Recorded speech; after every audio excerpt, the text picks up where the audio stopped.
อ้เรียบร้อยทุกคนเรียบร้อยบอลเลยเอานกเข้าทุกคนนกเข้โอ้นกกดทุกคนเด้โอ้หมาเต็มที่3ทุกคนสบายดีหากินเทนมนทุกคนมื้อนี้สิพาทุกคนออกมาหากินคือเก่านี่จะมาพาทุกคนมาดักนกกดหรือว่าตัวแหลวนำเนาะนี่อุปกรณ์ของเราคือสิ่งดักนกแล้วก็ลำโพงใส่เสียงล่อคือเก่าทุกคนฤดูกาลนี่เริ่มเป็นฤดูกาลเริ่มต่อนกกดแล้วเนาะช่วงนี้ก็เดือนธันวาเดือน12มื้อนี้ก็เป็นมื้อแรกมื้อทำอิฐของฤดูกาลนี่เฮาท่าเบิ่งท่ารุ่นนำกันเราจะไปดักนำกันก่อนอื่นหมดเราจะไปขุดหาเหยื่อก่อนขุดหาหนูสิงน้อยเพื่อเป็นตัวล่อในการดักนกของเราไปเดี๋ยวเราไปหาขุดหนูสิงนำกันก่อนได้หนูสิงแล้วจะค่อยมาเข้าหาหมายต่อนกนำกันดักนำกันทุกคนถ้าติดตามกันเด้อทุกคนเด้อ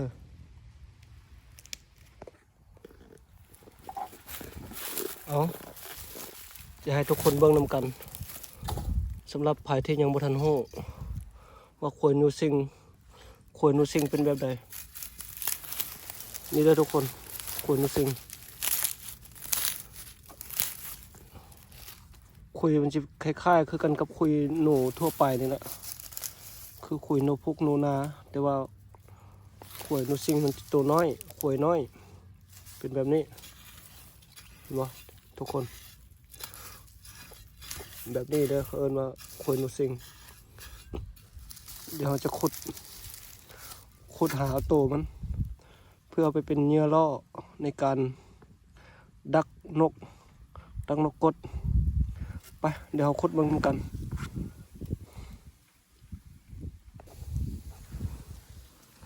เดี๋ยวทุกคนพอหูแล้วเห็นบ่เดี๋ยวเราจะขุดนำหูมันไปเดี๋ยวพ่อโตแล้วที่ท้ายพี่น้องให้ทุกคนได้เบิ่งนำกันเดี๋ยวทุกคนพอละเห็นบ่เห็นหางละนี่กำลังคดหูไปต่ออยู่เลย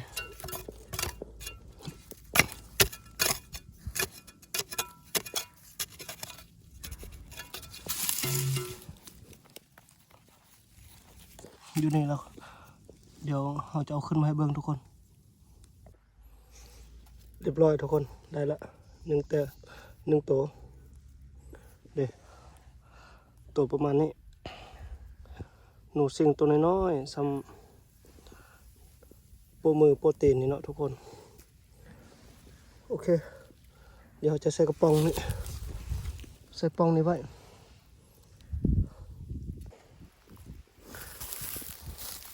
ขวยที่2ทุกคนนี่ขวยหนูสิง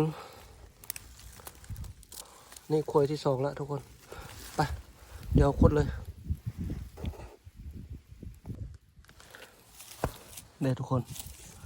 มันจะมีเจอเป็นหางมันละหางของหนูเลยคือกันคล้ายๆกับหนูทั่วไปเลยนะทุกคนเป็นหางเป็นบอนอาศัยเพิ่นนอนอยู่ไปเดี๋ยวขุดหาต่อเดี๋ยวพ่อโตแล้วจะเอาให้พี่น้องเบิ่งนำกันว้าทุกคนเห็นยังบ่ลูกของหนูสิงน้อยโอ้ลูกยังน้อยๆทุกคน โอเคเดี๋ยวเราจะปะนี่บ่เอาละตัวนี้ปล่อยแม่เลี้ยงให้มันใหญ่ก่อนเดี๋ยวเราไปขุดหูต่อไปโอเค โอเคทุกคนมาได้เหยื่อละเด็หนูสิงอยู่ในปองนี่ 2-3 ตัวนี่เราใส่มัดเสือกไว้ละเรียบร้อยไปเดี๋ยวเราเข้าหมายดักนกนำกันเราทาติดตามสมทารุ่นนำกันเด้อทุกคนเด้อโอเคทุกคนฮอดหมายละเบิ่งให้ทุกคนเบิ่งหมายวิธีเลือกหมายบนเราจะดักให้เลือกบนที่มีกองป่าต้นไม้ที่ว่าเอาใหญ่ๆแบบนี้ทุกคนเพราะว่าเวลานกมามันจะหายมานำต้นไม้นี่เราจะดักอยู่บนนี้ไปเดี๋ยวเบิ่งวิธีดักนำกัน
ทุกคนเดี๋ยวจะใส่มะกะลิงไว้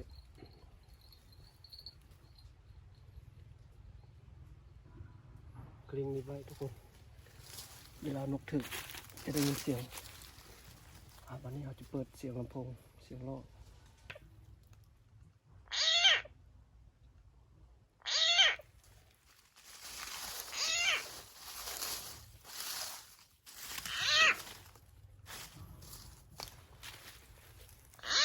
โอเคเรียบร้อยทุกคนเดี๋ยวเราไปอยู่นอกถ้าติดตามชมนำกันเลย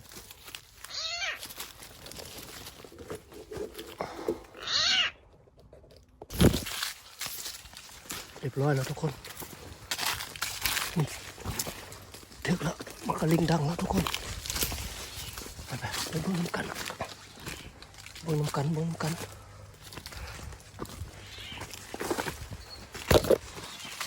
ร้อยบ่โอ้เรียบร้อยทุกคน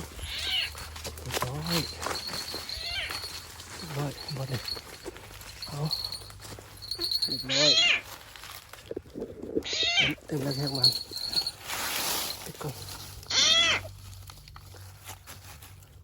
โอเคทุกคน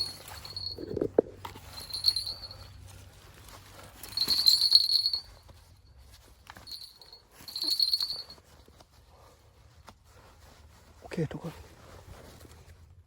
เก็บก่อนนี่เต็มแรกมาแล้วเต็มแรกของฤดูกาลนี้ทุกคนเอาเก็บ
ว่าแล้วได้ยินเสียงมันกลิ้งแล้วเบิ่งกันทุกคนไปเบิ่งกันตัวยังนักยัง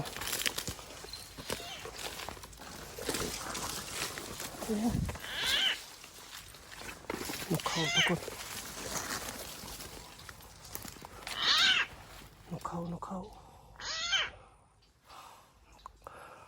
ขาโอเคทุกคน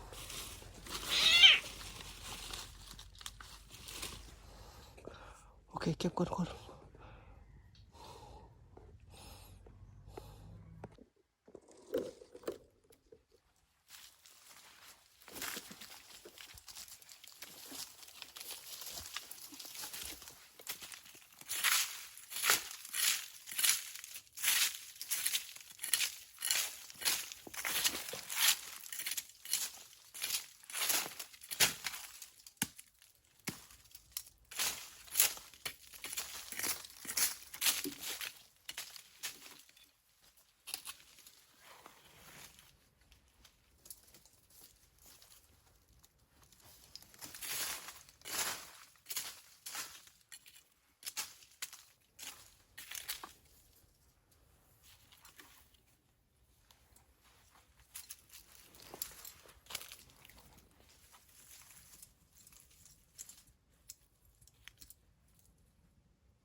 ถึงอีกแล้วทุกคนมีเสียงกระลิงละเดี๋ยวไปเบิ่งกันทุกคนนกยัง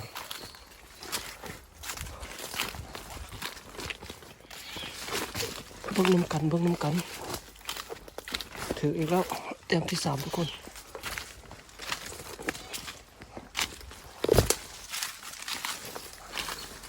โอ้นกกดทุกคนนี่โอ้มาแต้มที่3ทุกคน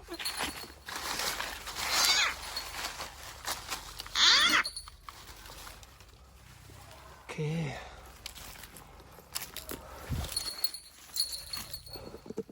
มันทุกคนแต้มที่3แล้วโอเคทุกคนเก็บก่อน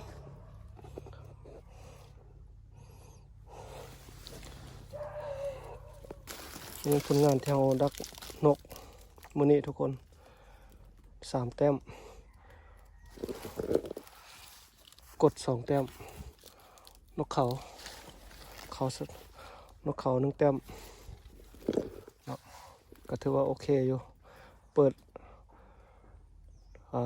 ฤดูกาลทำอิฐของ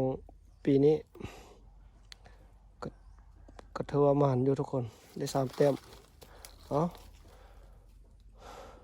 หวังว่าทุกคนก็จะได้รับชมแล้วเนาะวิธี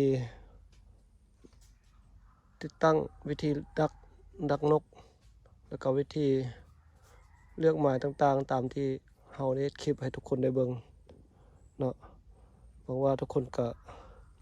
อาจจะเข้าใจแล้วก็นำไปปฏิบัติได้เนาะสามารถดักได้ทุกคนได้ผลจริงสำหรับคลิปนี้ก็จะขอจบไปเพียงเท่านี้เนาะพอกันคลิปต่อไปทุกคนก็ขอขอบใจทุกท่านที่เข้ามารับชมสำหรับคลิปนี้ก็จะขอกล่าวคำว่าสบายดี3 แต้มงามๆทุกคน